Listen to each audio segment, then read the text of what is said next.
Gente, bom dia de novo. Nós estamos de volta. Querendo agradecer a presença de todos vocês aqui no seminário, no primeiro seminário Sudeste de Fé e Política. Agora nós vamos ter um momento muito, muito especial. Eu quero.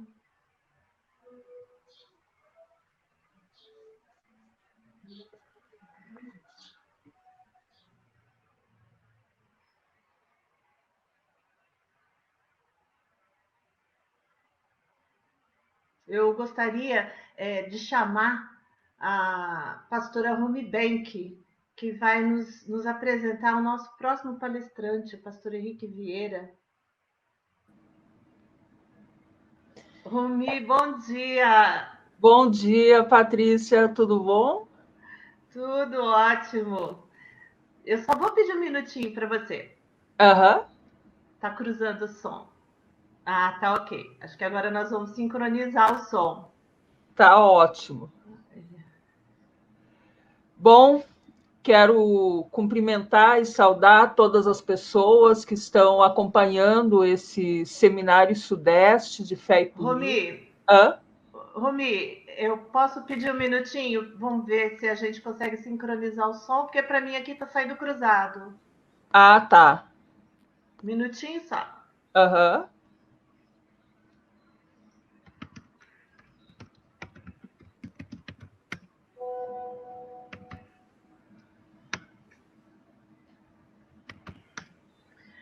Tá, então vamos dar continuidade, o que me parece que é só aqui comigo. Antes, Rumi, eu queria apresentar você. Nós convidamos a Rumi, eu agradeço o convite para mediar esse último painel nessa manhã pelo CONIC, que é o Conselho Nacional das Igrejas Cristãs do Brasil. Isso, para mim, é muito valioso, é um traço poderoso entre nós cristãos e para a gente caminhar na solidariedade para a construção de uma sociedade melhor. Eu acredito que nos nossos 70%. Então, palavra é sua, Rumi. Ao final, eu gostaria de pedir para você um presente. Que você e o pastor Henrique também nos desse uma bênção no final do nosso seminário. Esse vai ser o grande troféu, né? O grande feedback para todo esse carinho, todo esse amor que nós estamos tendo com os participantes, inclusive, porque eles estão explodindo. Nós estamos com quase 300 visualizações já. Isso é muito legal. Obrigada, Rumi. É seu. Obrigada a vocês. Então, em primeiro lugar, quero cumprimentar todas as pessoas que estão acompanhando esse Seminário Sudeste de Fé e Política. Cumprimento também as pessoas que irão assistir posteriormente ao seminário.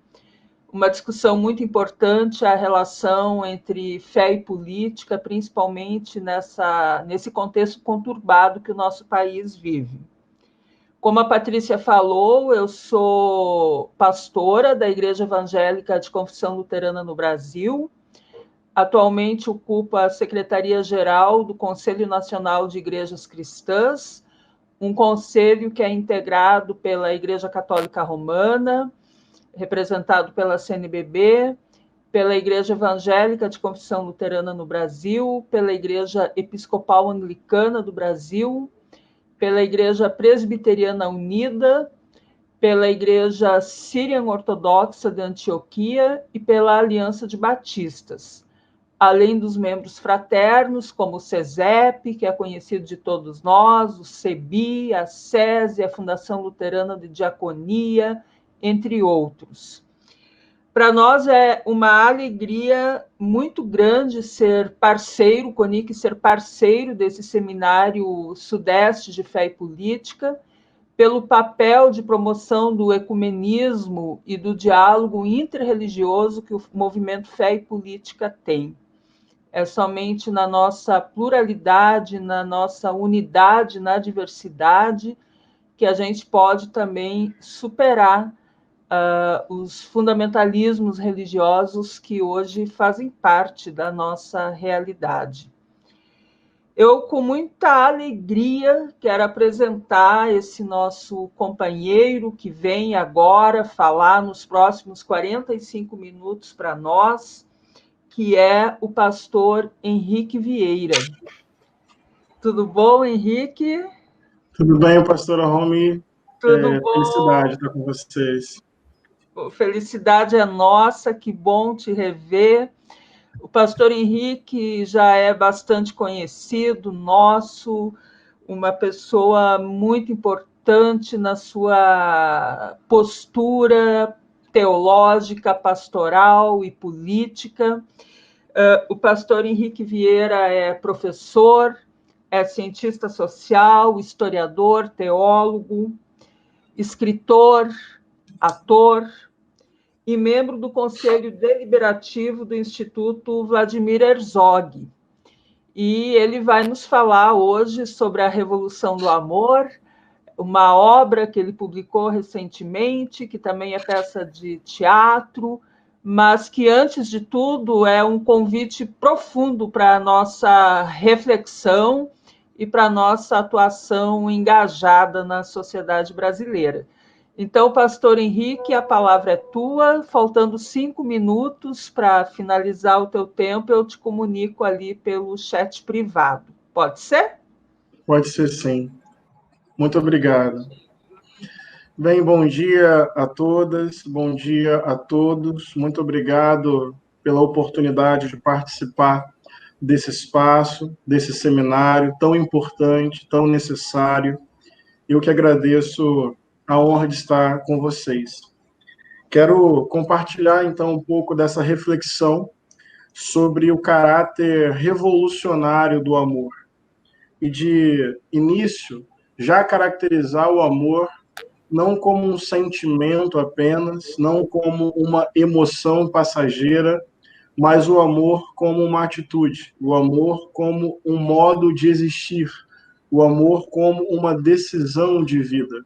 Então, é preciso desprivatizar o sentido do amor, descolonizar o sentido do amor e resgatar o potencial público, o potencial comunitário, o potencial coletivo, o potencial político, o potencial revolucionário do amor. Então, o amor como uma decisão, como um modo, como uma atitude, como uma expressão concreta de vida, que quebra preconceitos, que acolhe a diversidade, que busca a justiça, que alimenta uma prática de solidariedade emancipadora, o amor que nos faz chorar a dor do mundo, porque passamos a encontrar na dor do mundo o nosso próprio mundo de dor. Então, o amor é uma abertura permanente ao outro, é a experiência mais profunda de Deus, nasce no coração, mas se prova na ação concreta que emancipa a vida. O amor, então, é inquieto e inquietante. O amor é, muitas vezes, desobediente, porque não se adequa a qualquer regra, digamos assim, opressora, limitadora do potencial da vida. O compromisso do amor não é com uma regra fria, não é com um texto isolado. O compromisso do amor é com a dignidade humana e com o conjunto da natureza. Então, esse é o pressuposto de tudo que vou falar. O amor como consciência, atitude, modo de existência e decisão diante da vida. Para desenvolver esse conceito, eu escolhi um trecho lindíssimo do Evangelho de Marcos, Marcos capítulo 10, a partir do verso 46. Marcos capítulo 10, a partir do verso 46. E vou ler aqui rapidamente para nós esse texto, na versão da NVI, a Nova Versão Internacional. E a partir desse texto quero pensar um pouquinho sobre o caráter revolucionário do amor. Diz assim o texto: E foram para Jericó. Quando ele saía de Jericó, juntamente com seus discípulos e numerosa multidão, Bartimeu, cego, mendigo, filho de Timeu, estava sentado à beira do caminho. E ouvindo que era Jesus Nazareno, pôs-se a chamar: Jesus, filho de Davi, tem misericórdia de mim. E muitos o repreendiam para que ele se calasse. Mas ele cada vez mais gritava: Jesus, filho de Davi, tem misericórdia de mim. Parou Jesus e disse: chamai-o. Chamaram então o cego, dizendo: tem bom ânimo, levanta-te, ele te chama. Levantando, lançou a sua capa, deu um salto e foi ter com Jesus. Perguntou-lhe Jesus: que queres que eu te faça? Respondeu o cego: mestre, eu quero tornar a ver. Então Jesus lhe disse: vai, a tua fé te salvou. E imediatamente tornou a ver e seguiu Jesus estrada afora. Escolhi esse trecho desse texto comunitário do Evangelho de Marcos para fazer algumas reflexões e pensar os desafios do nosso tempo a partir do amor como expressão máxima do sagrado e como atitude revolucionária. Bartimeu era um homem cego, um homem pobre e um homem marginalizado, sentado à beira do caminho. Na cultura religiosa da época, as doenças eram relacionadas à maldição. Então, a pessoa doente, a pessoa enferma, cega, por exemplo, não só sofria com a sua condição física, com a sua limitação física, com a sua enfermidade, sofria também com um estigma social que definia essa pessoa como culpada do seu próprio sofrimento. Então, a enfermidade física simbolizava um estigma, um rótulo, uma culpa, uma maldição, uma condição de marginalidade. Inclusive, as curas de Jesus relatadas nas memórias coletivas do Evangelho precisam ser compreendidas a partir dessa chave. Jesus está acolhendo pessoas estigmatizadas. Jesus está quebrando as regras que definiam as pessoas como estigmatizadas. As curas de Jesus tinham, então, um caráter social, de emancipação, de acolhimento, de crítica, de quebrar regras que definiam pessoas como inferiores. Mas Bartimeu é um homem cego. Então, sobre ele tem um estigma, sobre ele tem uma culpa, sobre ele tem uma definição de alguém que merece passar por aquele sofrimento, porque, afinal de contas, algum mal ele fez, ou algum mal a sua família fez. Cego, o texto também diz que ele estava ali pedindo esmolas, então era pobre, e sentado à beira do caminho. Alguém que estava à margem do trânsito, alguém que não era reconhecido na sua dignidade. Pois bem, esse homem cego, pobre, sentado à beira do caminho, estigmatizado, culpado socialmente, não visto nem ouvido, ele percebe, pela movimentação, pelo seu sentido da audição, que Jesus de Nazaré estava passando. Então ele resolve gritar. Ele usa o único recurso que ele tem naquele momento, o seu grito. E ele grita: Jesus, tem misericórdia de mim. Em algumas traduções, Jesus, tem compaixão de mim. E, curiosamente, a multidão que estava ali tenta silenciar Bartimeu. Pede para ele ficar quieto. Na verdade, o grito de Bartimeu incomoda. O grito de Bartimeu causa ali um desconforto. Será que as pessoas acham que Bartimeu vai incomodar Jesus? Será que as pessoas acham que Bartimeu vai tirar Jesus do seu foco, da sua prioridade, da sua agenda, do caminho que ele tinha que fazer naquele dia? Será que o grito de Bartimeu provoca algum nível de tensão, algum desconforto? Porque isso é muito importante. Agora eu já começo a fazer mais relações com o nosso tempo presente. O grito do oprimido, protestando contra a sua própria condição, é um grito que incomoda, é um grito que tensiona, é um grito que mexe com a normalidade cotidiana. As pessoas não querem que Bartimeu grite. As pessoas não querem que Bartimeu se rebele.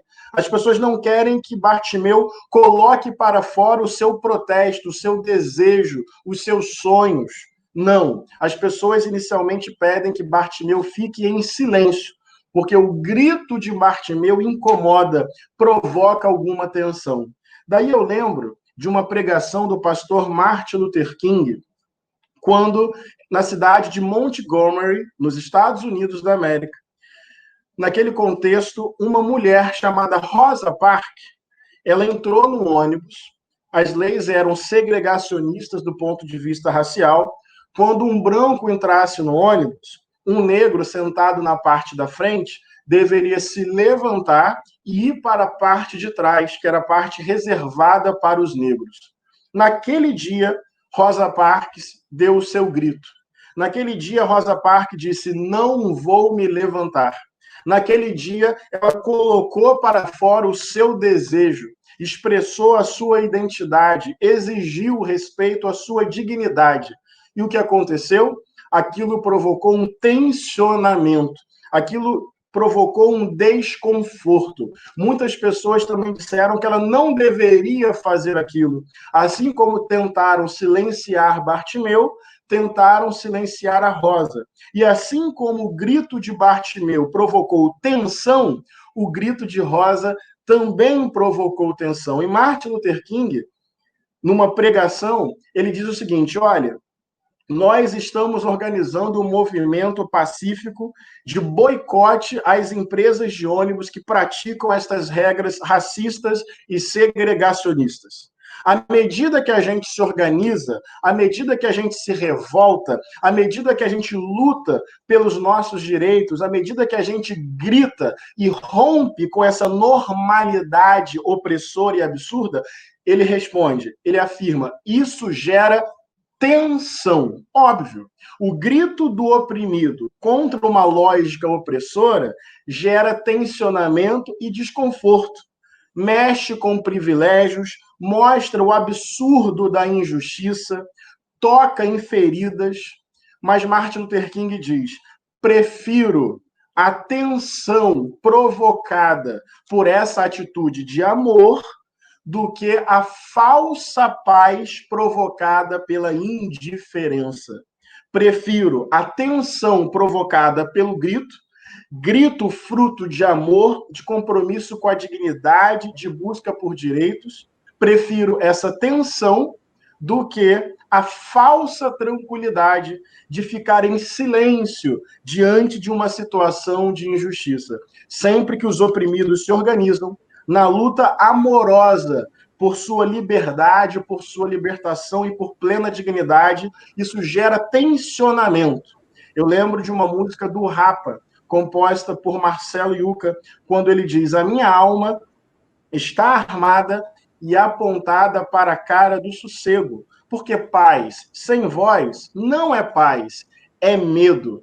Lembro também de uma expressão de Dom Pedro Casaldáliga, nosso querido irmão e referência de fé e compromisso com os pobres, quando numa oração ele diz: dá-nos, Senhor, dá-nos a tua paz que não nos deixa em paz, uma paz inquieta, porque não é a paz do silêncio, não é a paz dos cemitérios, não é a paz da indiferença, não é a paz da neutralidade diante das injustiças. É a paz do grito, da movimentação, da inquietação diante da injustiça. É a paz do amor, e o amor é aquele grito contra tudo aquilo que é pequena, que oprime, que impede, que limita que o ser humano viva o máximo potencial de sua própria existência. Quando Bartimeu grita, ele ouve essas palavras de contenção, de disciplina, de domesticação do seu corpo, de silenciamento do seu grito. O fato é que Jesus ouve o grito de Bartimeu, o fato é que Jesus chama Bartimeu. Imagina só o constrangimento. Jesus passando com uma multidão, um homem cego, pobre, sentado à beira do caminho, estigmatizado, culpado, amaldiçoado.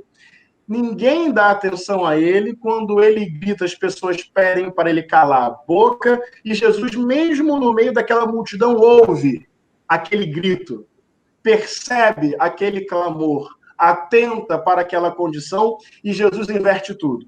Chama Bartimeu. Então Bartimeu sai de coadjuvante da cena para protagonista da cena.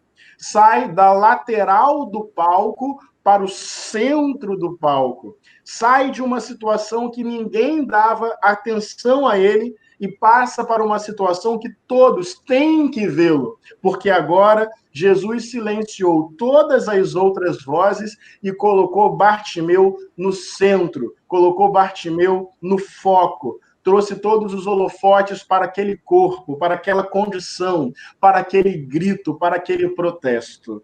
E, curiosamente, diz o texto, que algumas pessoas, quando Jesus chamou, disseram assim para Bartimeu: levanta, rapaz, tenha bom ânimo, vai lá, Jesus te chama. Isso é curioso, porque eu fico tentando imaginar aqui, com minha liberdade interpretativa, buscando coerência com a narrativa, será que foram as mesmas pessoas que, num primeiro momento, mandaram Bartimeu calar a boca, mas diante da palavra de Jesus, do convite de Jesus, mudaram de ideia, mudaram de percepção, mudaram de atitude e disseram: não, Bartimeu, não cala a sua boca não, pelo contrário, se levanta, vem para o centro que Jesus está te chamando.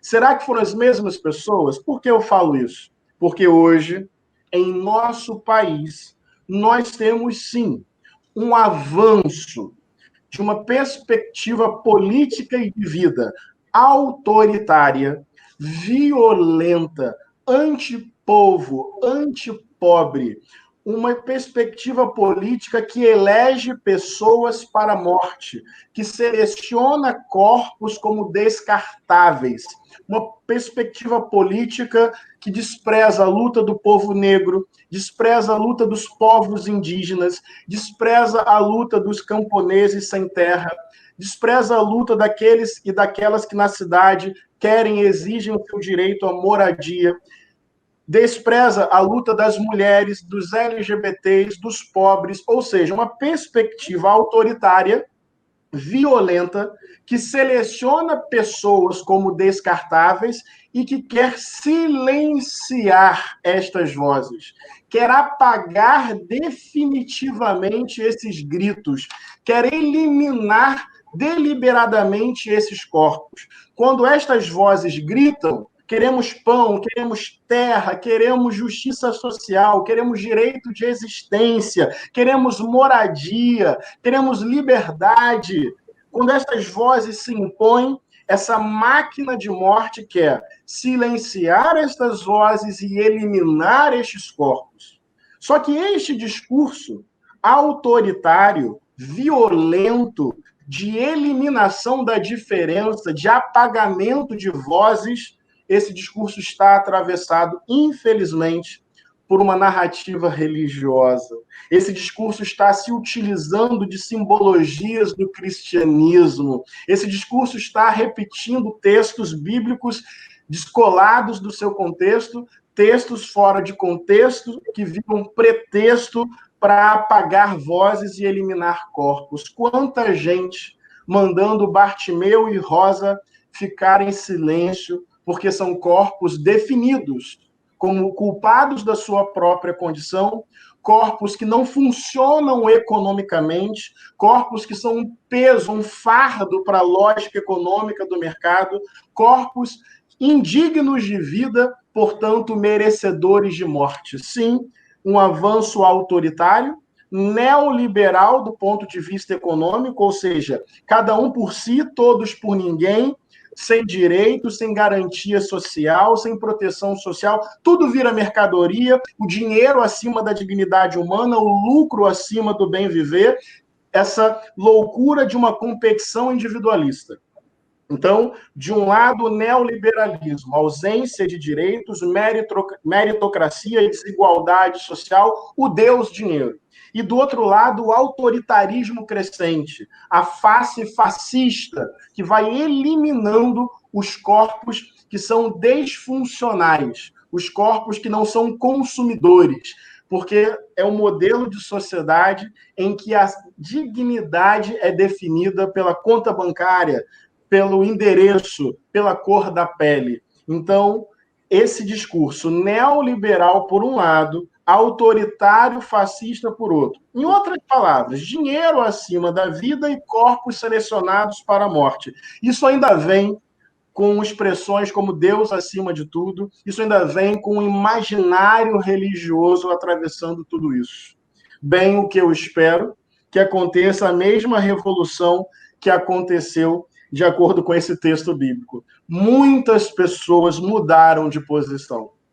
Pessoas que antes mandavam Bartimeu calar a boca, porque consideravam Bartimeu um incômodo, um estorvo, alguém que tinha que ficar ali para sempre.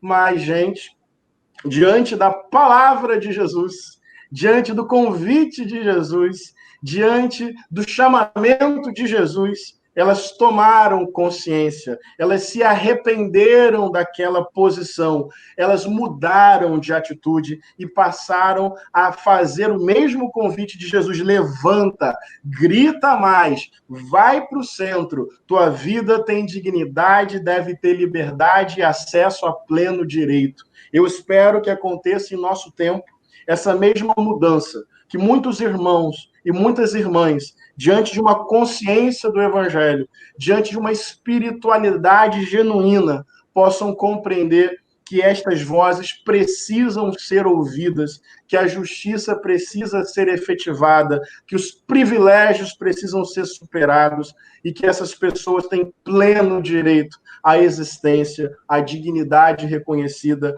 e à liberdade plena. Pois bem, que bom que Bartimeu gritou, que bom que houve aquele tensionamento, que bom que houve aquele desconforto, que bom que Jesus chamou Bartimeu para o centro e que bom que muitas pessoas mudaram de consciência e de atitude e passaram também a chamar Bartimeu para que ele pudesse se levantar. Bem, Bartimeu vai para o centro e agora acontece a parte final, que é muito curiosa também. Porque se a cena já está constrangedora socialmente, se toda a lógica já foi ali transformada, Bartimeu sai da lateral, vai para o centro. Da situação de coadjuvante, vira protagonista. Quem mandava ele ficar quieto, fala agora para ele se levantar e ter bom ânimo, e agora todos têm que olhar para aquele homem. Como se não bastasse já a intensidade dessa cena, Jesus ainda faz uma pergunta para Bartimeu. Bartimeu, o que você quer que eu faça? Isso é fundamental da gente compreender. Porque Jesus não quer só fazer uma cura do ponto de vista individual. Jesus não quer fazer só uma caridade. Jesus quer, sobretudo, mais do que ajudar Bartimeu, Jesus quer curar aquela multidão.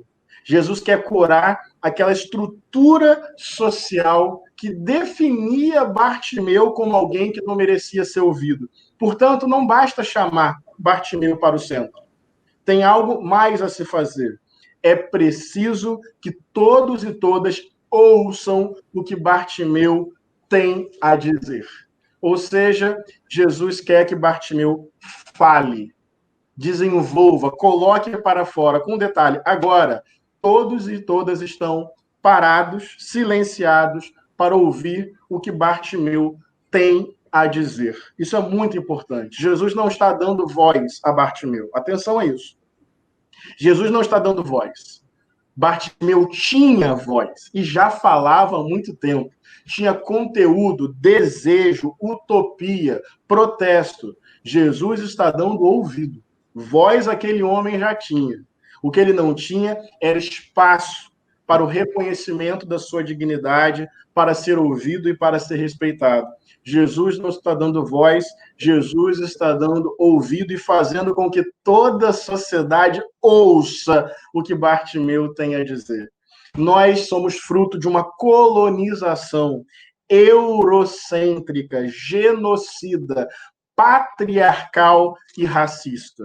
E essa não é só uma frase de efeito.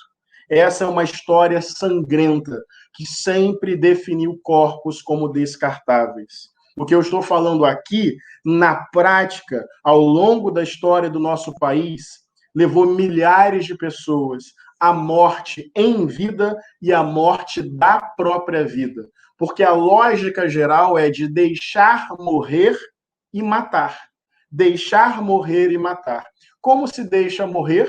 Com a ausência de moradia, com a ausência de emprego e renda, com a ausência de acesso à terra, com a ausência de saneamento básico, com a ausência de acesso à educação, à saúde. Então, você deixa morrer. E como se mata? Com a violência institucional do próprio Estado, encarcerando e eliminando fisicamente os corpos que sobram, os corpos que não têm plena dignidade, os corpos que são definidos como inimigos, os corpos que são definidos como subhumanos, os corpos indignos de vida, portanto, merecedores de morte. Chegou a hora, Brasil, de ouvir Malês, de ouvir Malim, de ouvir Marielle, de ouvir João Pedro, de ouvir Maria Eduarda, Ágata, Marquinhos, de ouvir os povos indígenas, Guajajara, Guarani, Kaiowá, de ouvir os quilombolas, de ouvir os pequenos agricultores, de ouvir as mulheres desse país, de ouvir os moradores de rua, de ouvir os refugiados. Chegou a hora dessas vozes pautarem o que é a construção de um país justo, de um país igualitário. Chegou a hora de um certo silenciamento da Casa Grande para que os quilombos possam dar o rumo desse país. Chegou a hora de um certo silenciamento dessa supremacia branca, sutil e perversa, para que o povo negro possa dar os rumos desse país. Chegou a hora de um certo silenciamento da voz masculina, patriarcal, do homem bom, do chefe de família, para que as mulheres possam dar o tom e o rumo da construção desse país. Isso significa produzir verdadeira igualdade. A verdadeira igualdade não vem de uma conciliação silenciosa, não vem de uma falsa tranquilidade. Tudo começa com um grito. Tudo começou com Bartimeu colocando para fora o seu direito de existir em plenitude. Ele não pediu por favor, ele gritou para corrigir a sociedade de sua injustiça, de sua normalidade desumana e opressora. E o que eu quero dizer é que nós estamos vendo aqui uma história de amor. Sim, isso é amor de verdade. O grito de Bartimeu é um grito de amor. A escuta de Jesus é uma escuta amorosa. O convite que Jesus faz é um convite amoroso. A pergunta que Jesus faz a Bartimeu é uma pergunta amorosa. E, por fim, a resposta de Bartimeu é uma resposta amorosa. Eu quero ver. Isso é amor. Amor não é algo romântico, circunscrito a um casal fechado na bolha de uma casa. Amor é uma atitude. Lembram do início? Amor é uma atitude que corrige a sociedade de toda injustiça para que a vida seja plena para todas as pessoas. O amor começa em casa, se prova em casa, cuida da casa, olha para quem está do lado. O amor tem uma dimensão interrelacional, afetiva, cotidiana. É cuidar do pai, é cuidar da mãe, é cuidar do filho, cuidar da filha, cuidar do irmão, cuidar da irmã, ligar para um amigo, sim. Amor significa cuidar de quem está ao lado. Amor significa dar atenção e carinho aos amigos, às amigas e aos familiares. Sim, o amor tem uma dimensão do lar, tem dos afetos, da igreja. Tem sim, mas não só. O amor extrapola a casa. O amor não cabe num casal. O amor não fica num núcleo familiar. O amor pede rua, pede praça, pede grito, pede inquietude, pede ocupação de latifúndio urbano e rural. O amor pula cerca, o amor organiza quilombo, o amor organiza aldeias, o amor gera diálogo interreligioso, o amor quebra as fronteiras do mundo, o amor coloca em xeque neoliberalismo, fascismo, a supremacia do dinheiro. O amor é revolucionário, o amor é flor, mas é espinho também. O amor é convite? É, mas é grito de Bartimeu e de Rosa Parks, de Dandara, de Zumbi, de Maria Carolina de Jesus, de Chico Mendes, de Irmã Dorothy. O amor, ele tem aí um quê de não silenciamento diante das imposições sociais que apequenam a vida. Senhor, eu comecei gritando e agora eu anuncio o meu próprio desejo, eu quero ver. E sabe o que Jesus faz? Jesus cura Bartimeu. Jesus, na verdade, está curando a multidão, colocando em xeque a sociedade que deixava Bartimeu à beira do caminho. E eu gosto muito da palavra final de Jesus. Porque ele diz, vai,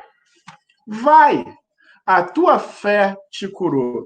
E porque eu quero caminhar para o fim, estou chegando aqui a 30 minutos, eu estou bem, pastora Roma, acho que eu vou terminar aí em 40, hein? Esse vai, eu acho bonito, sabe por quê?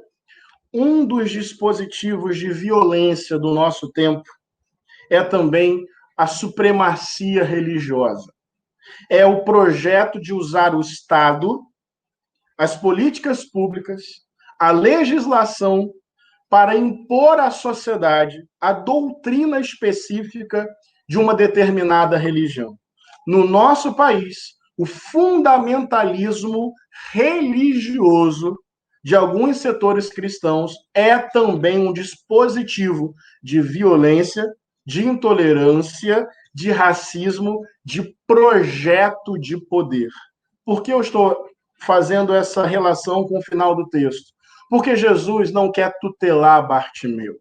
Jesus não quer controlar a mente e o corpo de Bartimeu. Jesus não está fazendo aquela benevolência para prender Bartimeu ali.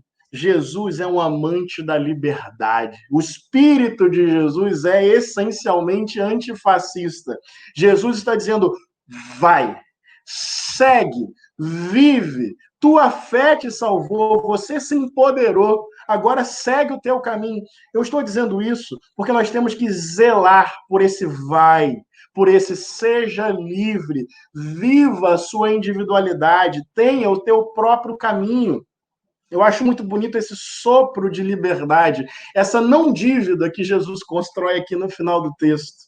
Bartimeu segue Jesus, Bartimeu vai pelo caminho, mas ele vai com esse imperativo da liberdade. Vai, segue, te empodera, vive. O projeto do reino de Deus não é projeto de expansão institucional da igreja. O projeto do reino de Deus não é aumentar o número de cristãos no Brasil e no mundo. O projeto do reino de Deus é esse valor de justiça e de celebração para que as pessoas sejam livres. A verdade não é uma doutrina fechada. A verdade é uma experiência de comunhão. A verdade não é uma doutrina fechada. Fica aqui comigo, seja do jeito que eu quero, obedeça a estas regras, tenha esse padrão comportamental. Não.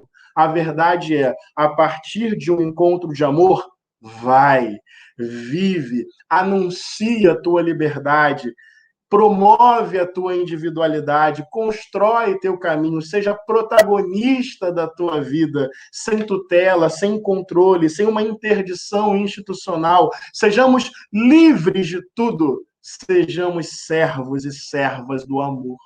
Jesus agiu sempre sob a soberania ética do amor. Jesus não viu a verdade como algo controlado por um grupo. Jesus viu a verdade como uma experiência multicultural, multirreligiosa, espiritual, humana. Vai, Bartimeu! Eu não te salvei para te aprisionar, eu te salvei para você ser livre. A intolerância religiosa tem a arrogância de querer controlar o corpo das pessoas e querer que elas fiquem do jeito que a gente acha o certo. E precisamos reconhecer que a intolerância religiosa no Brasil tem um atravessamento racista. Não é à toa, não é à toa que as religiões de matriz africana são as mais perseguidas. Terreiros sendo invadidos, mães e pais de santos sendo ameaçados e ameaçadas em nome de Jesus. E não adianta colocar a culpa ou a responsabilidade só lá na ponta, em quem está atacando a pedra, em quem está ameaçando, em quem está inibindo. Essa violência que acontece lá na ponta, ela é fruto de uma determinada leitura da Bíblia, ela é fruto de uma determinada pregação do Evangelho. Essa violência começa no púlpito, no seminário, na produção teológica eurocêntrica. Tem cátedras cheias de sangue, tem púlpitos cheios de sangue, tem leituras da Bíblia cheias de sangue, porque vão demonizando, criminalizando, estigmatizando outras experiências religiosas, especialmente aquelas de origem africana.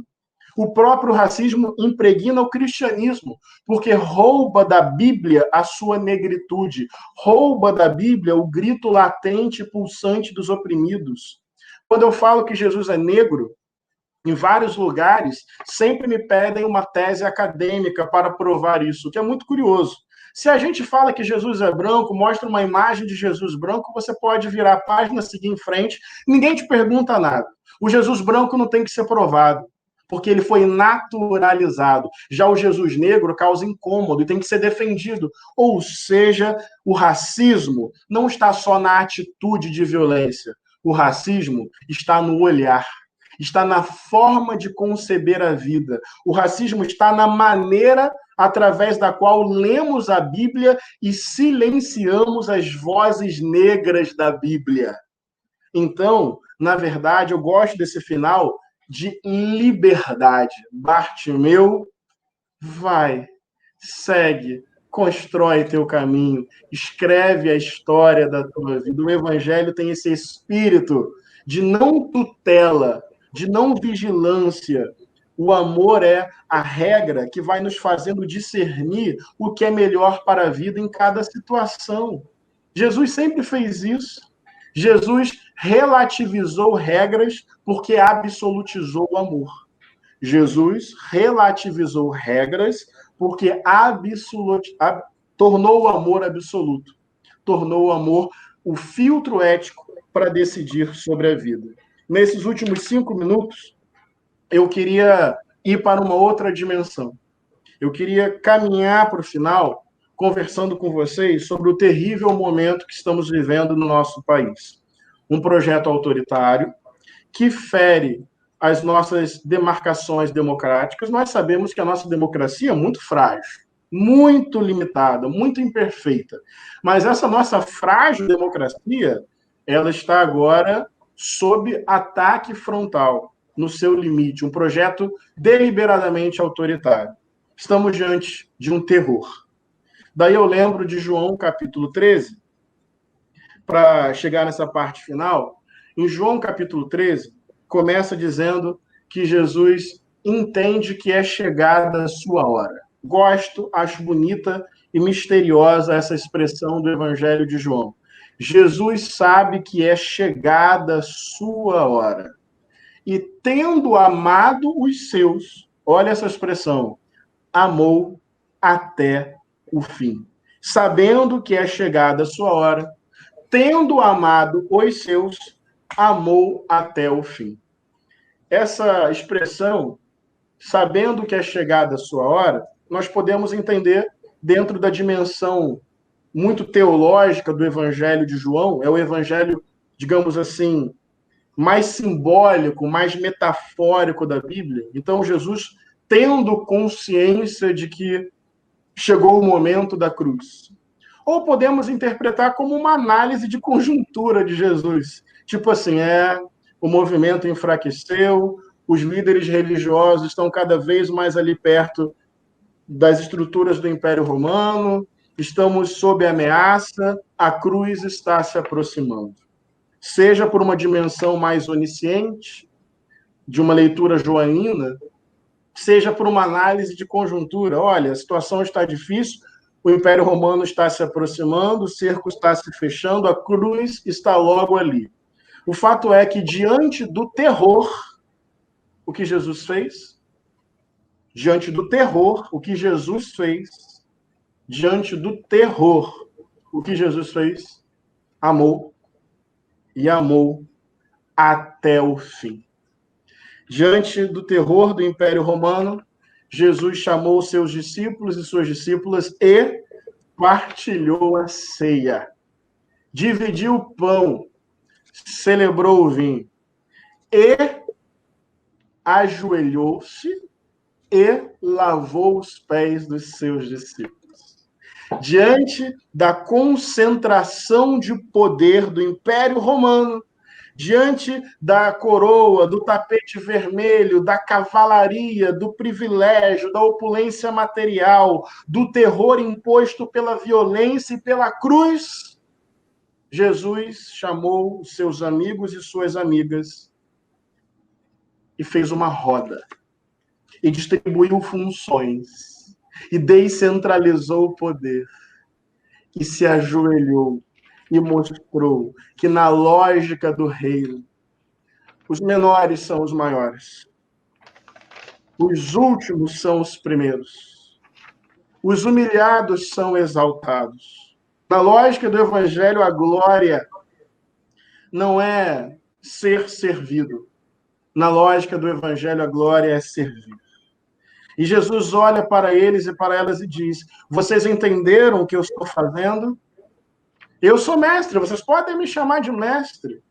Mas se eu, sendo mestre, estou fazendo isso, então façam vocês também.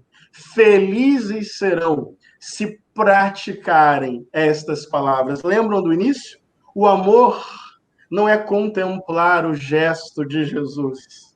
O amor é fazer como Jesus fez. O amor contempla, mas, sobretudo, age. O amor passa pelo sentimento, mas é, acima de tudo, decisão. Façam roda também. Façam comunhão também. Façam a quebra da hierarquia também. Façam o serviço ao próximo também. Apostem na pluralidade. Apostem no poder comunitário. Apostem na força da comunhão. Quebrem os mecanismos hierárquicos de poder e de personalismo. Eu sou mestre e estou querendo servir, diz Jesus. Eu tenho poder, mas não quero para mim, quero distribuí-lo, quero dividi-lo, quero multiplicá-lo na vida de vocês.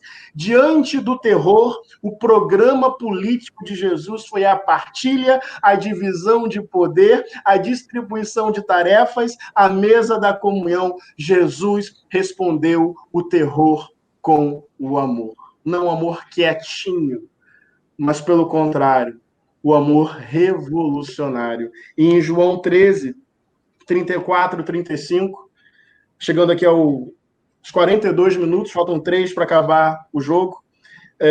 No futebol seria só o primeiro tempo, mas eu entendo que 45 minutos aqui é tudo, é o jogo inteiro.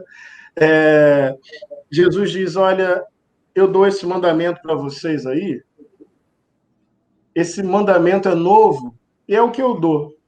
Amem uns aos outros, como eu amei vocês. Nisso, todos conhecerão que vocês são os meus discípulos.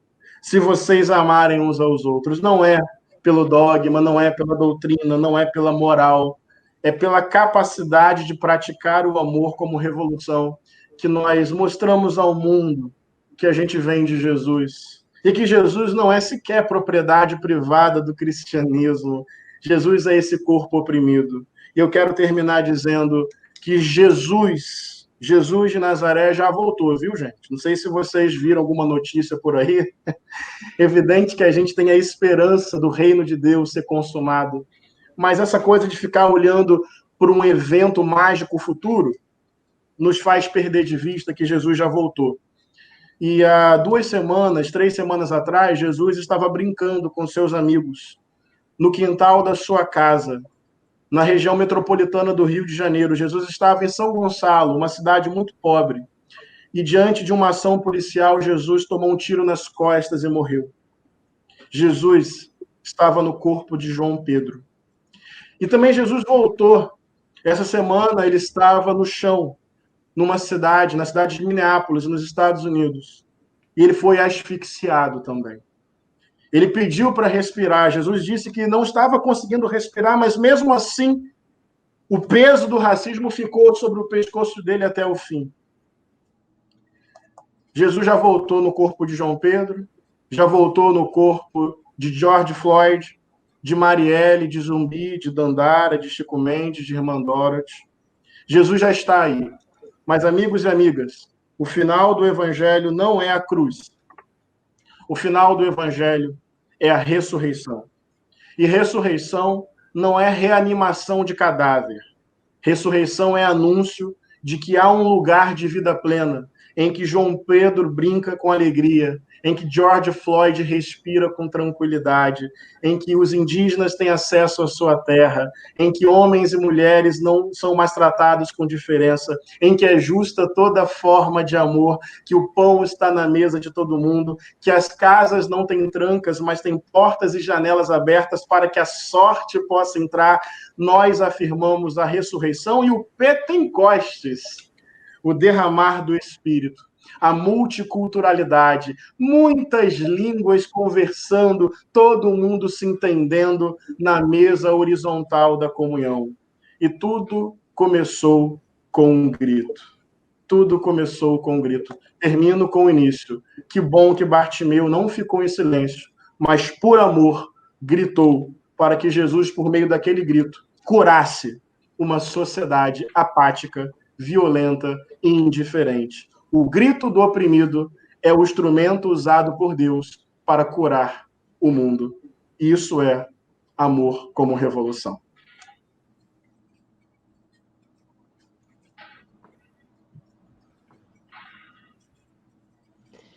Muitíssimo obrigada, pastor Henrique. Tinha mais 34 segundos. Por essa fala potente, por essa fala instigante nesse domingo de Pentecostes, um dia de não celebrar as hierarquias, mas celebrar as equidades, a ideia da circularidade, por trazer de forma tão vibrante essa dimensão emancipadora da vida que está presente no amor, desse amor desobediente, que não tem regra fria, que é consciência, é atitude revolucionária.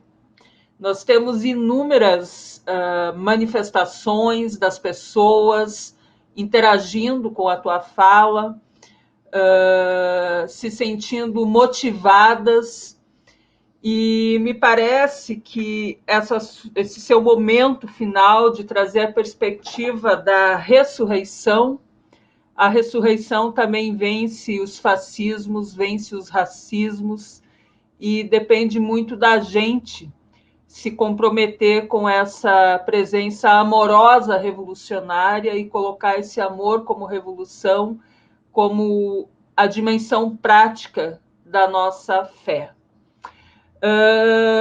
Nós temos 15 minutos agora para as reações, para os comentários, para as perguntas. Eu sei que já chegaram algumas perguntas e eu vou pedir aqui para o Luiz Henrique me ajudar a compartilhar com a gente sobre as perguntas. Bom, antes disso, nós temos aqui, eu vou valorizar a pergunta das pessoas que querem falar.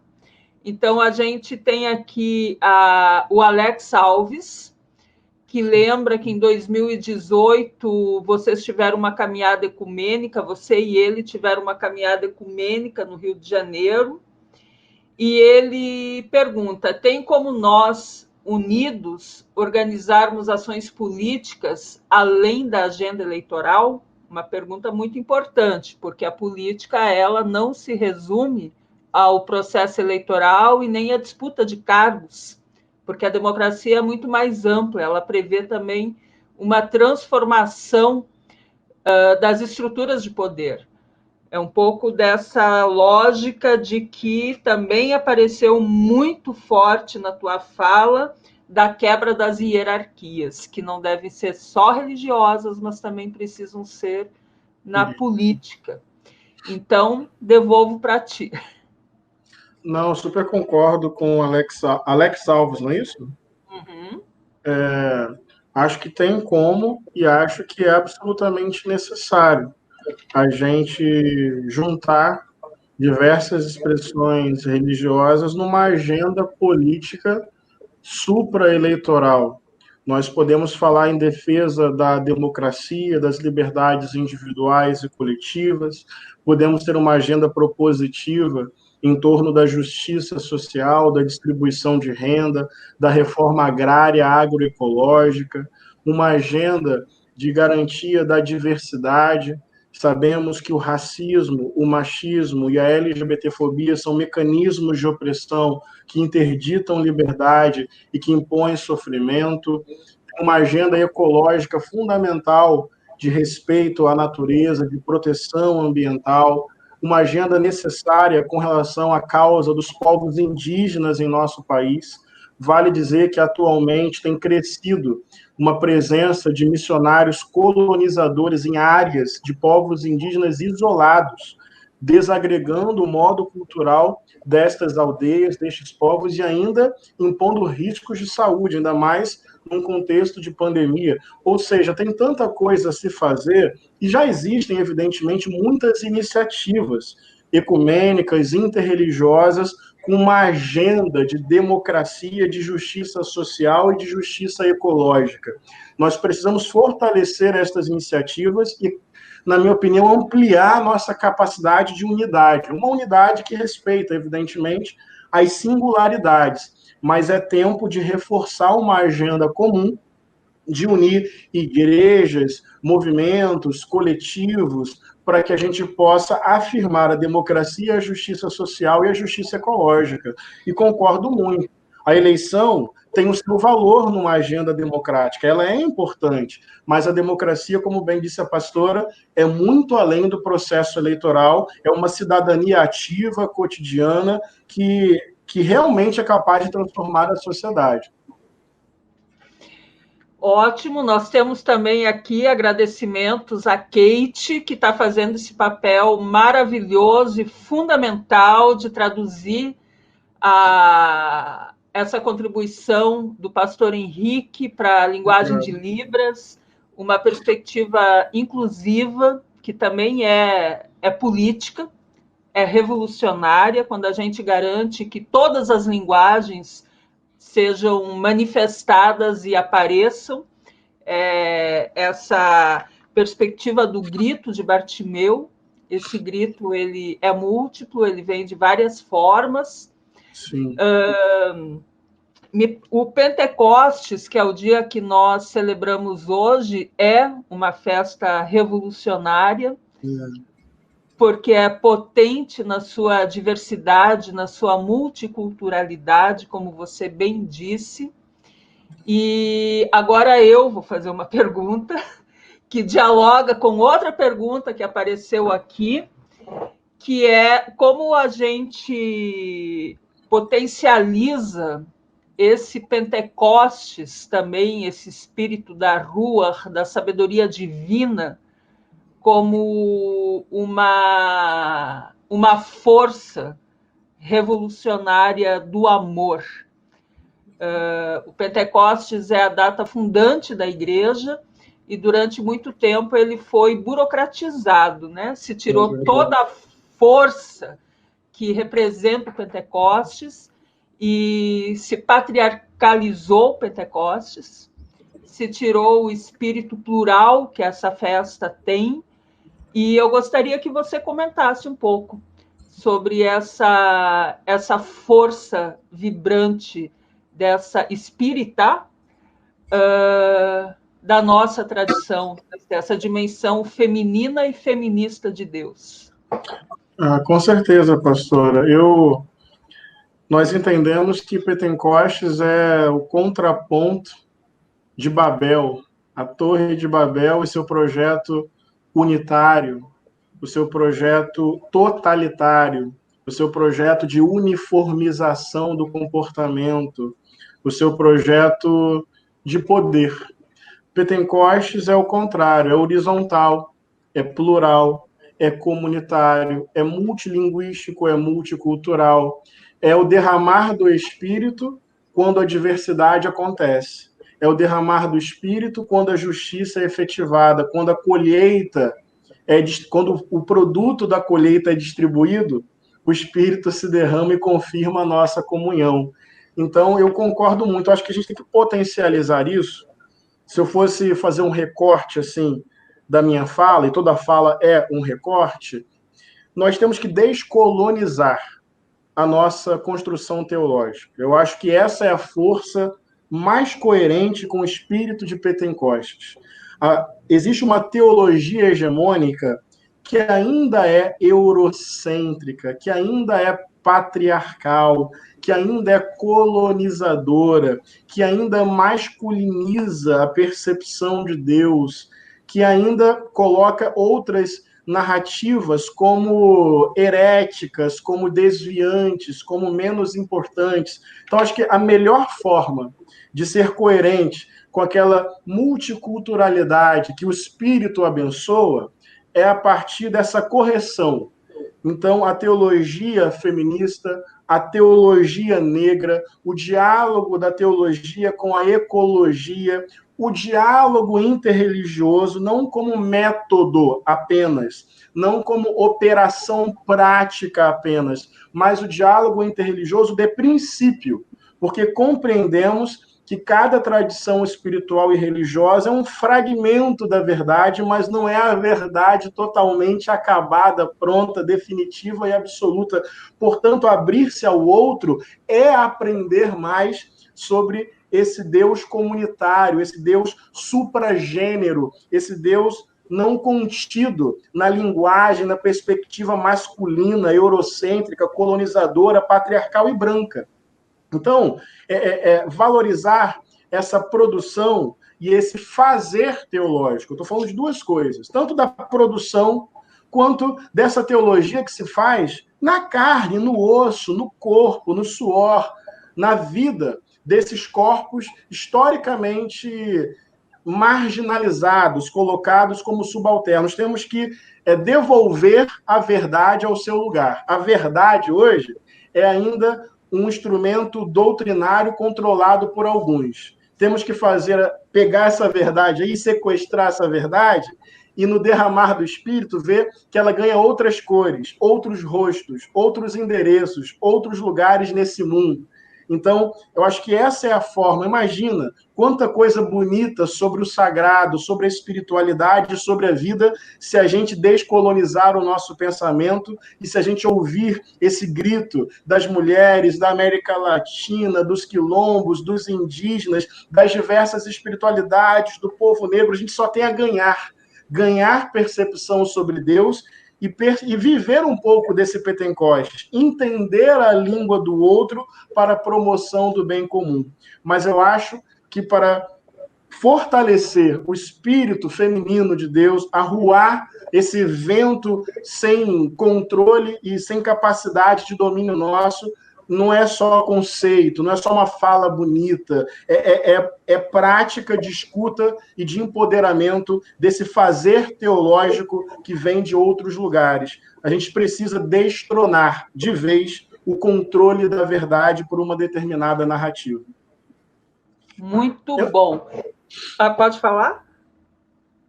Acabei. E eu acho que desse processo de destronar o controle da verdade, tem uma pergunta que vai seguir com o aprofundamento dessa reflexão, que é do Wilson Roberto Lucarelli Saulino. Ele pergunta o seguinte: como haver diálogo entre evangélicos e católicos diante da tomada de poder por fundamentalistas sob as bênçãos de pastores neopentecostais e padres? E também temos a contribuição do nosso... não, isso é apenas uma saudação do padre Paulo Bezerra. Um abraço também, tenho uma grande admiração pelo padre Paulo, que eu sei que vai fazer 40 anos de ordenação ao sacerdócio, um testemunho de compromisso com a transformação dessas estruturas de poder institucionalizadas, tanto na sociedade quanto na igreja. Então, te devolvo ali a pergunta do Wilson Roberto sobre como a gente estabelecer esse diálogo entre evangélicos e católicos nesse contexto de fundamentalismo.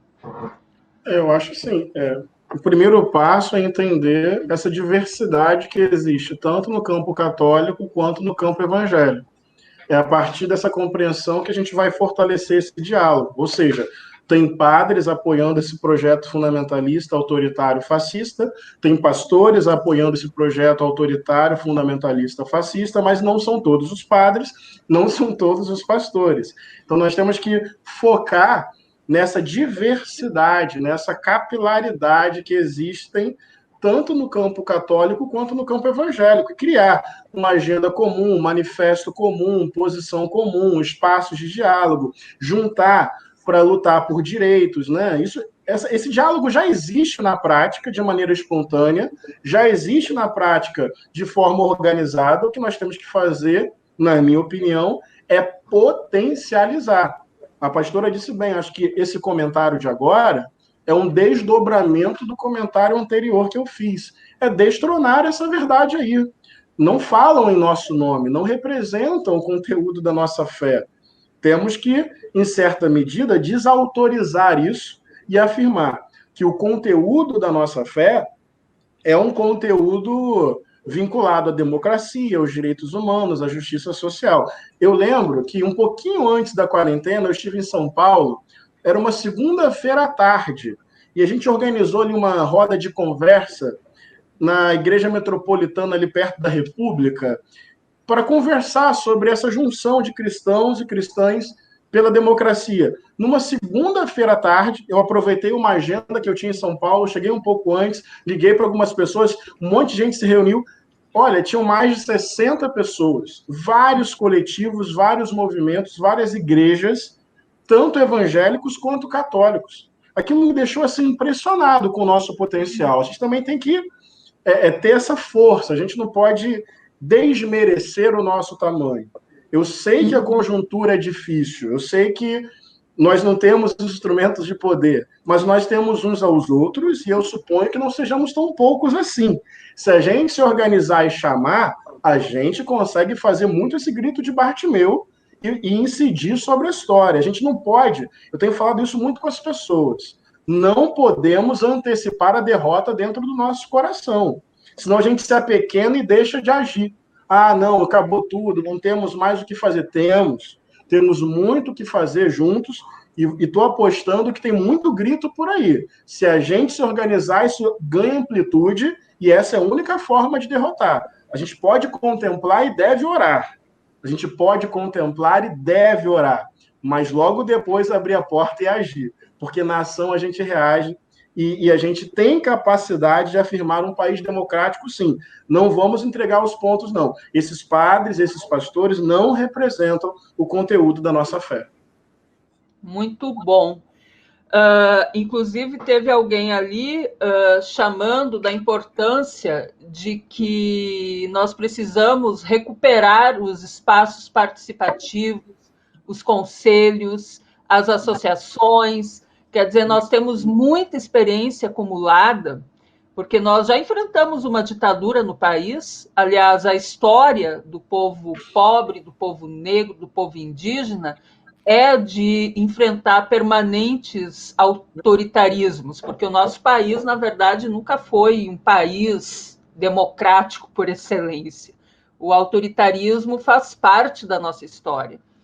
E a gente tem muitos movimentos que nos ensinaram de que quando as pessoas se organizam e se reconhecem, elas conseguem, sim, provocar processos insurrecionais de ruptura. E nós temos aqui uma outra contribuição, que é da Isalene Tiene, que diz o seguinte: Pastor Henrique, vamos transformar os atos de solidariedade dos pobres com os pobres. encaminhada de transformação para uma sociedade do amor entre os pobres? É uma pergunta com uma afirmação, é quase que um convite que a Isalene nos faz. Com certeza. Acho que solidariedade anuncia um novo modelo de sociedade. Não sei se eu entendi bem, mas concordo muito com o espírito da pergunta proposta e acolho com todo o entusiasmo. Acho que a solidariedade, ela é, por definição, emancipadora. Ela não é de cima para baixo, mantendo uma relação de opressão. A solidariedade, na minha compreensão, ela vai na raiz da desigualdade, tem a capacidade de amenizar o sofrimento no tempo presente, mas já apontar um caminho de mudança estrutural. Então, assim, nesse momento de pandemia, está sendo muito bonito, muito potente ver redes de solidariedade de igrejas, coletivos culturais, coletivos de juventude, para amenizar o sofrimento, porque tem uma urgência, tem uma pressa, tem uma carência imediata. Aquela frase tem uma sabedoria. Quem tem fome tem pressa. Isso é verdade, me parece inquestionável. Agora, imagina a potência disso. Já que estamos nos organizando, já que estamos amenizando o sofrimento uns dos outros, vamos agora nos organizar ainda mais para buscar direitos, para buscar distribuição de renda, para valorizar a pequena agricultura que alimenta o povo brasileiro. Vamos lutar pelo acesso à terra, pelo acesso à moradia, cada vez mais. Já tem muita gente na luta. Quando eu falo isso, quero ser bem compreendido. Evidentemente, essas lutas são históricas, já estão aí há muito tempo. No sentido de vamos nos juntar a isso, porque agora tem esse exemplo, as pessoas estão ajudando umas às outras. E esse espírito, vou falar uma coisa muito simples, esse espírito de ajuda mútua, de se preocupar com o outro e de socorrer quem está sofrendo, na essência, isso é anticapitalista, gente. O capitalismo não suporta cooperação. O capitalismo não suporta compaixão. O capitalismo não dá tempo para que as pessoas se importem umas com as outras. Eu vejo uma semente anticapitalista no espírito que ameniza o sofrimento do próximo. É o primeiro passo para a gente entender que essa sociedade é absurda, que essa desigualdade social é pecaminosa, que ninguém devia passar fome no mundo em nenhum momento e que a gente pode se juntar e, a partir dessa solidariedade entre nós, afirmar mudanças estruturais. Vejo potencial anticapitalista em qualquer gesto de generosidade, porque o capitalismo não conhece a generosidade, não dá espaço para a cooperação. Então, vamos juntos. Acho que tem algo de pedagógico acontecendo na solidariedade nesse momento de pandemia. Perfeito, eu acho que é exatamente isso. O contexto de pandemia está nos ensinando e está potencializando as nossas forças de organização. E, sem querer, eu acho que está nos provocando a comprar de produtores e produtoras locais, está nos provocando para uma cultura de não consumo. Talvez a ideia do decrescimento ao invés do crescimento, né? A gente não precisa crescer mais economicamente, o que a gente precisa é distribuir as riquezas que já existem. Temos aqui a participação de movimentos feministas, movimentos de luta do movimento dos sem-tetos, da economia de Francisco e Clara.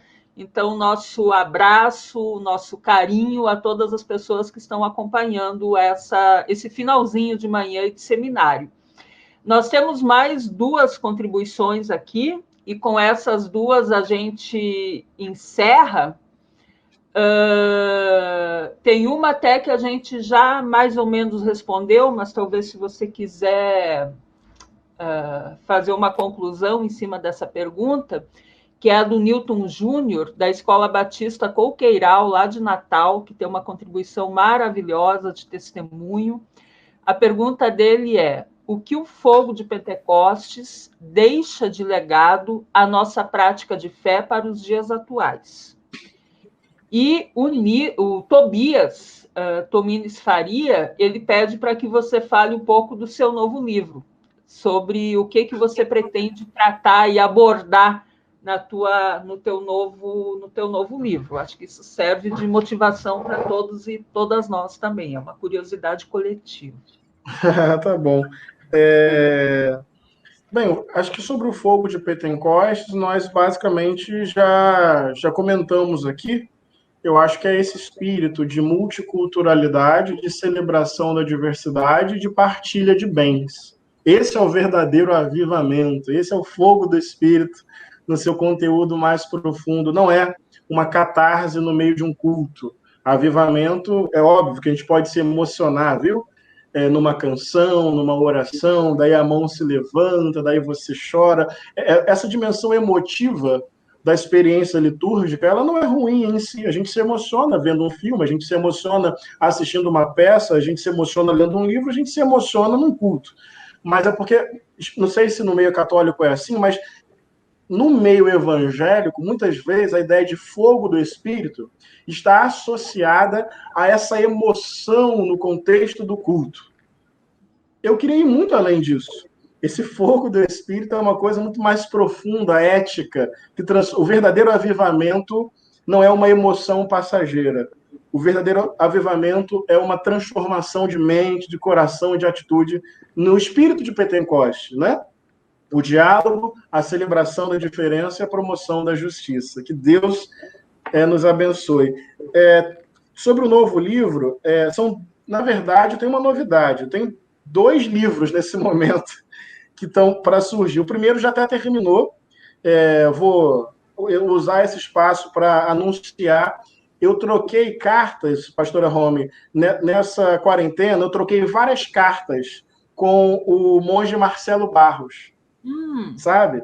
A gente conversou sobre espiritualidade, sobre sociedade, sobre política, sobre pandemia, sobre nossos medos, sobre o nosso cotidiano na quarentena. E essa troca de cartas entre o monge Marcelo Barros e eu vai virar um livro pela Companhia das Letras, e a gente vai lançar já agora em agosto. Então, já estou meio que anunciando, nem combinei com ele, espero que ele não fique triste comigo, mas como já está fechado, já terminamos, a editora já se apaixonou pela ideia, já tem o mês de lançamento, estou me sentindo à vontade para dizer. E o outro livro, que é o que eu falei com o Tobias recentemente, é um livro meu, mais para o final do ano, que é o Jesus... O título ainda não está definido, mas eu vou escrever simplesmente sobre Jesus de Nazaré. Sobre a liberdade amorosa de Jesus. O livro está indo por aí. Como Jesus de Nazaré foi alguém muito livre, criativo e espontâneo, que agiu o tempo inteiro sob a soberania ética do amor. E como esse Jesus é insuportável para o capitalismo, para o fundamentalismo e para o fascismo. Então, é um livro de histórias de Jesus mostrando que esse Jesus é de liberdade e de amor. Esse livro deve sair mais para o fim do ano. Excelente, ótimas esperas, essa troca de cartas com o querido Marcelo Barros, nosso companheiro, nosso irmão. Certamente vai ser uma inspiração para todos e todas nós. Bom, nós temos ainda aqui algumas pessoas que deixaram muitas saudações, muitos cumprimentos, muitos elogios. Alguém perguntou se essa live está sendo gravada. Sim, ela está sendo gravada. Todo o seminário fica disponível para a gente poder assistir depois, discutir com as comunidades. Eu acho que é muito importante a gente aproveitar esses recursos que a gente tem e que a gente está aproveitando também, a pandemia está nos ensinando isso, a gente aproveitar esses espaços formativos que estão armazenados na internet e utilizá-los também na formação lá nas nossas comunidades, no nosso círculo bíblico, no encontro de mulheres, em todos esses, de juventudes, em todos esses lugares que nós temos. Também uma saudação especial às mulheres na política, ao pessoal de Brejo, do Maranhão, ao oitavo grupo da Escola de Fé e Política, a Frente de Evangélicos pelo Estado de Direito, que também está acompanhando esse seminário, e a todas as pessoas que acompanharam ao longo desses dias o Seminário Sudeste de Fé e Política. E reforço, então, que está tudo gravado, vamos acessar, vamos não só curtir, mas mais do que curtir, programar para assistir o seminário todo. E nós temos o movimento Somos 70%. Esse é um movimento de ressurreição, nós nos reconhecermos que o grito de pobres, de pessoas pobres, o nosso grito está sufocado e a gente quer liberar ele da garganta. Que esse espírito insurrecional também que está movimentando os Estados Unidos, ele chegue até aqui. Esse é o nosso Pentecostes da liberdade, uma palavra que a gente precisa resgatar de novo para nós, tirar do neoliberalismo e dizer qual é a liberdade que nós queremos. Isso aí. Pastor Henrique, cabe a nós fazermos a bênção final desse encontro maravilhoso, potente, provocador. Como hoje também é o último dia da Semana de Oração pela Unidade, eu vou sugerir o seguinte, eu vou fazer a oração da Semana de Oração e você poderia fazer a bênção. Pode ser assim? Pode ser. Então, a oração da Semana de Oração pela Unidade, que é inspirada em Atos 28, e essa oração, é importante dizer que ela foi feita pelo Conselho Ecumênico de Igrejas da Bahia, num retiro. Então, é uma oração coletiva que diz o seguinte: acendemos grandes fogueiras nas noites da humanidade, nas noites do frio, da umidade, nas noites da rejeição, da exclusão, nas noites das nossas divisões e das nossas intolerâncias, para acolher migrantes, refugiadas, sem teto, sem casa, para vivermos em comunhão ao redor da mesma luz, para orarmos juntos e juntas a nosso Deus uno e trino. Deus da gentileza que se antecipa, Deus das mãos que acendem fogos, Deus das mãos que acolhem, que partilham, Deus das mãos que cuidam, que juntam. Que tua gentileza desperte nossas gentilezas, para que na humanidade inteira, gentileza gera gentileza. Amém. Que o Deus Pai e Mãe, que o vento Ruá, o Espírito feminino de Deus, possa consolar, confortar, encorajar e fortalecer todos os irmãos e todas as irmãs.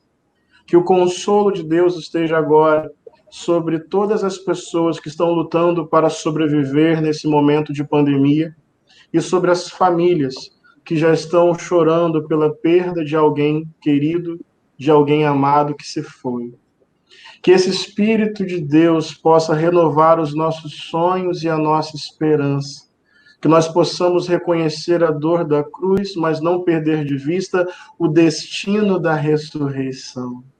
O Deus de João Pedro, o Deus de George Floyd, o Deus do povo oprimido da terra, o Deus que tem a palavra final sobre a história humana, o Deus que se revela nas aldeias, nas tribos, nos quilombos, nos centros de cultura, nas sinagogas, nos terreiros, nas igrejas, nas ruas, nas praças. Esse Deus nos inspire a amar até o fim, a afirmar a liberdade humana, a justiça social e ecológica. Que esse Deus enxugue as nossas lágrimas, nos faça ter uma coragem que vença o medo, nos dê a paz que não nos deixe em paz. Que esse Deus faça ecoar o nosso grito por toda a terra. Creio que o final da história não está na Casa Branca, nem no Palácio do Planalto, mas vem das Nazarés, Marés, Alemão do mundo, das periferias, dos campos de refugiado. É daí que vem o futuro do reino de Deus, para toda justiça e toda igualdade. Que esse Deus de vento feminino, de amor incondicional, erga a nossa cabeça, console nosso coração, firme os nossos pés e nos coloque na luta, sempre com o amor revolucionário. Amém. Amém. Com essa bênção, então, nós nos despedimos, que tenhamos um excelente domingo de Pentecostes e que depois de Pentecostes nós nos sintamos e nos afirmemos como 70% revolucionários e revolucionárias do amor. Um grande beijo a todos e todas. Muito obrigado, viu, gente? Muito obrigado. Nós é quem agradecemos, pastor Henrique, pastora Romi, a Kate também. Assim, fica até difícil da gente falar, da gente tentar encerrar este primeiro seminário, deixar bem claro, primeiro, que com certeza, com a ajuda de Deus, virão outros pela frente, né? Mas fica difícil. Pastor Henrique, parabéns. Pastora Romi, parabéns também, né? E então fica aqui o nosso agradecimento a todos e a todas que participaram conosco, todo o pessoal que organizou, porque a gente já vem há tempo conversando sobre esse seminário, né? A 7ª turma e a 8ª turma do Cefep, aqui da região Sudeste. Então, estamos muito, muito felizes. Superou as nossas expectativas, foi muito bom mesmo, né? Então, e deixando claro que encerrando esse nosso primeiro seminário da região Sudeste de Fé e Política. Tá bom? Então, um abração a todos. E a Patrícia agora também, que é da 7ª turma do Cefep, ela já vai ligar o microfone dela e vai falar conosco também.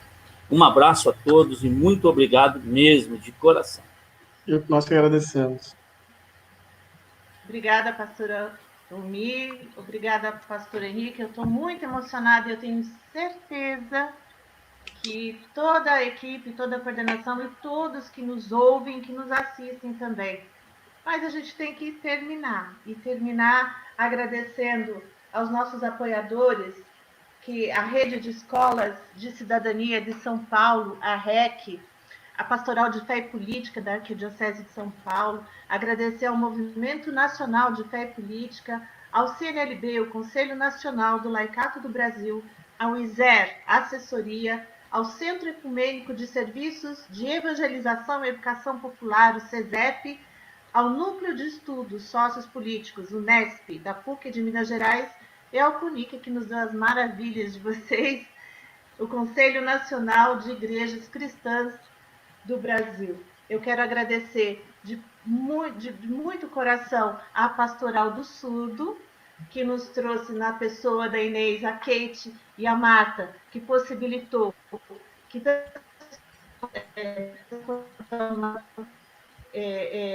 de exclusão, do jeito que as coisas estão dadas hoje, pudesse acompanhar esse seminário e saber, tem outro jeito de viver, tem outra forma de vida, tem uma outra ética na sociedade que está nascendo, que vai nascer pelas mãos do Espírito Santo. Quero agradecer principalmente a todos os participantes que nos deram os likes, que compartilharam, e obrigada aos palestrantes e mediadores, porque as palavras de vocês, como diz a pastora Romi, elas são potentes, todos os palestrantes. Eles nos encheram de energia, de uma tensão, de uma pulsão de vida para poder sair, evangelizar e levar a boa nova. Muito obrigada, que o Espírito Santo, essa multiculturalidade, nos conserve, porque é isso que nos une. Muito obrigada a todos. Tchau, Deus abençoe. Tchau, um abraço.